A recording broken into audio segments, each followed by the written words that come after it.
our next inspirer. Jesse James Leyva is the president and founder of Outlaw FitCamp franchise company. He went from being a high school dropout with a reading disability, Tourette's syndrome, to having a multi-million-dollar fitness franchise. He's had 15 of them, sold 7 of them, and he has a vision of expanding nationally by 2024. You all saw him yesterday. Most of you did. Please bring to the stage, please give a big warm welcome, round of applause for our next inspirer, Jesse James Leyva.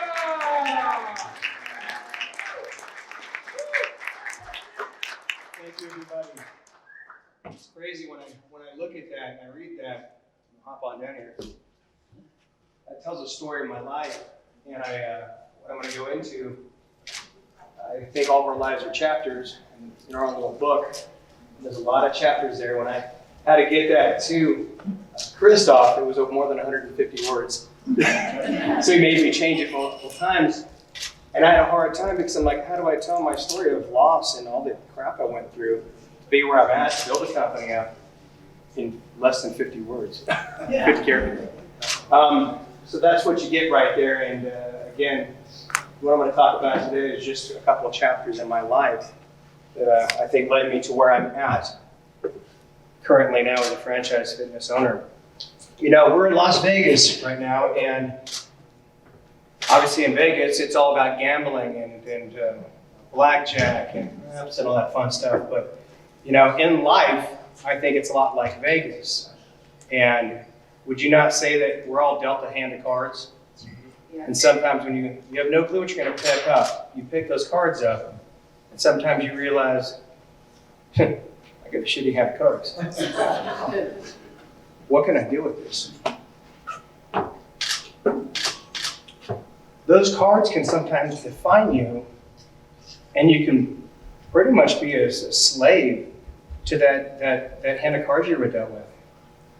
Or you can keep playing and keep trying to get a better hand. And that was my life. Fast forward out of high school, and that was a lot of fun. It's another chapter I'm going to go into. This is chapter 8 in my life. If you kind of just close your eyes and take a moment, about a minute for me to tell you this little story, and visualize walking into a home. It's a stunning home. I've never had a home. I always bounced around and got evicted many times as a young boy. So as a grown man, walk into a house, movers are bringing stuff, moving stuff around. I'm telling them where to put stuff. And I'm looking up. This place is beautiful.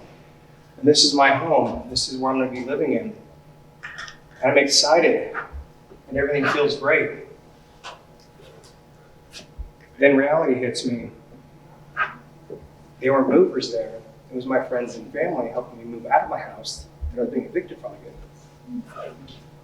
The dream house I saved up to buy, I was losing. And it took me right back to when I was a kid, when my poor mom, my dad left when I was 9. We bounced around every 6 months, every year, all South Central LA and Pacoima, parts of California. And it was hitting me again. Shit, I'm losing my home again. I felt like a man for a minute, having a house, and I think everybody can kind of relate. You're a man or a woman, and your home is your castle. And you think you want to do everything you can to protect yourself with that castle. And my castle was compromised, and it was taken away from me. I lost that because within my business that I had, I didn't have a lot of steps. I didn't have the right friendships. I didn't have the right processes. I was paying my team and paying my employees, but I wasn't paying myself. I lost my truck before that, so that already happened. But again, I lost my home, so I lost my castle. And as a man, and I was married at that time, that was a traumatic portion of my life, was having to lose that and find another place to live. So that was my chapter 8 in my life. Fast forward to chapter 9. I still had my gym. So I felt, I still had a piece of something, and I still kept that alive. So I was going to that and working there and doing really well. So I thought in my head, my success was short-lived because of the personal training clients that I trained. And again, I was doing great, booked all the time. My gym was relatively busy. It was a 45,000 square foot gym. I was a jack of all trades. We had aerobics, we had daycare, we had tanning, we had everything. It was a massive gym. Through losing my house and my truck, I was able to still maintain that and my employees, which was very important to me. They're like your family and your kids. You want to protect them as well.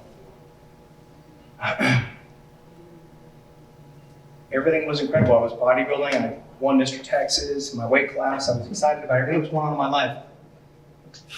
And then it hit me again, the same thing. I was losing my gym. We were behind in rent. And to compete with the large gyms, it was really tough. And we couldn't do it. And again, I was going back to try to be the master of everything and realizing I mastered nothing other than failing again. I spent the better part of 30 hours moving everything out of my gym. 150,000 pounds worth of equipment we had to haul out over 30 hours, and I spent the next 8 hours that next morning saying goodbye to all my customers, all my employees. And that was all within about 15 months this all happened. So as a man, and again, that gym was my castle, I was protecting that. And I thought, I thought I was an incredible leader, but I failed again. So to fail twice like that within 2 years was tragic. I didn't have the right people in my life. Chapter 15 in my life, married the woman of my dreams, surrounded myself with the right people in my life. I learned to realize that the castles I was protecting weren't castles. This was my castle, and I didn't protect it. Protect your brain, protect yourself.